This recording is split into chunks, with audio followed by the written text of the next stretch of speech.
The stellar assembly had seen 1,000 civilizations rise and fall, and it showed in the way they spoke of younger species, with patience edged by boredom. Beneath a vaulted ceiling of crystalline light, delegates from nearly 300 star-faring powers gathered as translation fields blended their voices into one seamless discourse. At the center dais stood Arch-Envoy Relac of the Concord Dominion, his plated limbs folded as a rotating projection of Earth shimmered behind him. A small blue world. Fragile. Loud. We convene, Relac announced, to address the persistent petitions of the third planet of a minor yellow star. The species calls itself human. Soft amusement rippled through the chamber. Relac continued smoothly. Humans had achieved faster-than-light travel only decades ago. Their civilizations were divided.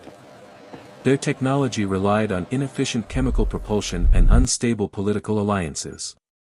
And yet, despite their immaturity, they demanded equal standing among empires older than their entire recorded history. The projection shifted, displaying images of Earth, crowded cities, fleets of ocean vessels, orbital stations dwarfed by assembly megastructures. They have begun contacting member states directly, Relac added. Bypassing council authority. That drew murmurs of irritation. 3 cycles earlier, human exploration vessels had crossed into restricted space. They claimed ignorance. The council called it defiance. Suggestions followed, sanctions, demonstrations of force, a reminder of hierarchy. Relac activated his console, and the chamber darkened as a new projection appeared. An armada. Thousands of warships, perfectly aligned, each capable of sterilizing a world. A controlled response, Relac said. No extinction. Merely correction. The vote was swift. Nearly unanimous. By the time the delegates departed, already turning their attention to more important matters, the decision had rippled across the galaxy. Fleets mobilized. Orders transmitted. Earth had been sentenced. 6 hours before impact, Admiral Elena Ward stood in the command nexus of Aegis Station, watching hostile vectors converge on the Sol system. Crimson markers multiplied across the star map. No response to our transmissions, her tactical officer reported. They're not hiding. Ward's expression did not change. Condition black, she ordered. Initiate retaliation protocol. Across the solar system, mechanisms humanity had never displayed stirred from dormancy. And the stars began to listen. Humanity did not scramble. There were no frantic broadcasts, no emergency evacuations, no desperate appeals to galactic law. That phase of their history was long past. Deep beneath mountains, reactors that had never appeared on any registry surged to life. Installations hidden in asteroid belts adjusted their orbits. Structures buried beneath ocean trenches unfolded like waking giants.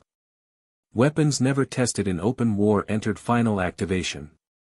4 hours before contact, deep space sensors registered impossibilities, thermal distortions where nothing should exist, gravitational ripples with no source. Then the void itself fractured. Ships phased into reality. Massive hulls slid silently into position around Earth, vessels officially listed as decommissioned, scrapped, or lost to accidents decades earlier.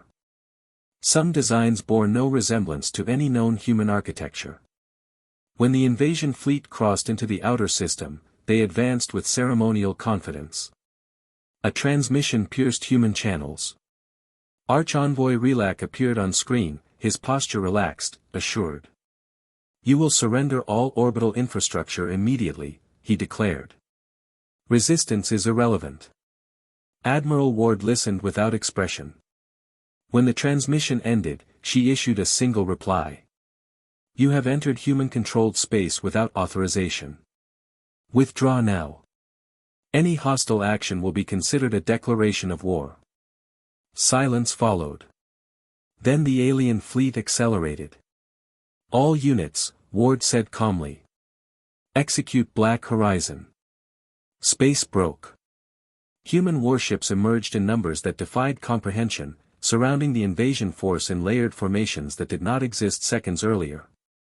The enemy fleet found itself encircled by vessels that ignored conventional sensor logic. Confusion spread through alien ranks. "This is impossible," an enemy commander transmitted. "Your species is primitive." Ward's reply was even. "Welcome to our actual defenses." The first shot came from the invaders, obliterating a visible human patrol craft. That single act ended restraint. Human ships did not advance in neat formations. They vanished, reappeared, fractured into swarms. Weapons fired not at hulls, but at space itself. Moments later, alarms howled across the enemy armada. Their faster-than-light cores were gone. They were trapped. "You violate every convention of war," the envoy protested. "We don't fight wars to follow your rules," Ward replied. "We fight them to make sure they never happen again." The stars went very quiet. What followed shattered 3 millennia of military doctrine. Human vessels rammed enemy ships at velocities considered suicidal, and survived. Crippled craft continued firing as their crews bled out. Stealth units appeared inside enemy formations, launching boarding actions before shields could cycle.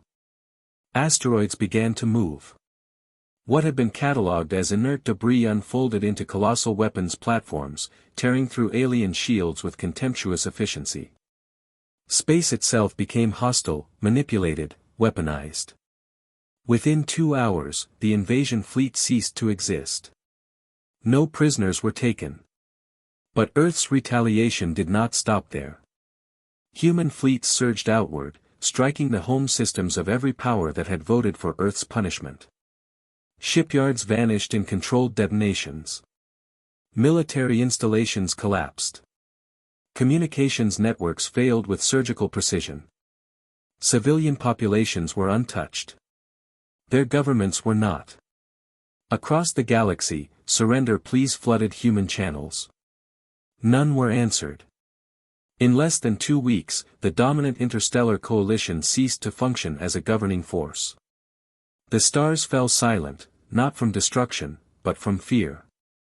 At last, in a half-empty assembly chamber, the remaining delegates received a transmission. A human admiral appeared on the central display. Calm. Unremarkable. Terrifying. "There will be no negotiations," she said.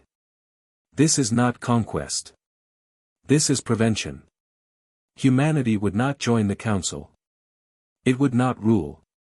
It wanted nothing except distance. "You believed age granted authority," she continued. "You believed younger species existed to be managed. We disagree." When asked how many ships humanity truly possessed, the admiral allowed herself a faint smile. "You observed 14. The realization struck like a supernova. Those had not been humanity's fleets. They had been a message. The transmission ended. Hours later, an emergency broadcast echoed across known space. All human-controlled territory was declared absolutely prohibited. No approach without invitation. No contact without consent. The message concluded with a warning that would define an era. Do not confuse restraint with weakness. Across the galaxy, ancient powers reassessed everything they believed about dominance. Trade routes shifted. Borders hardened. Expansion plans were abandoned overnight. Humanity did not pursue glory. They withdrew. And that, more than the violence, terrified the stars. For centuries, the Council had assumed patience was compliance. That silence meant submission.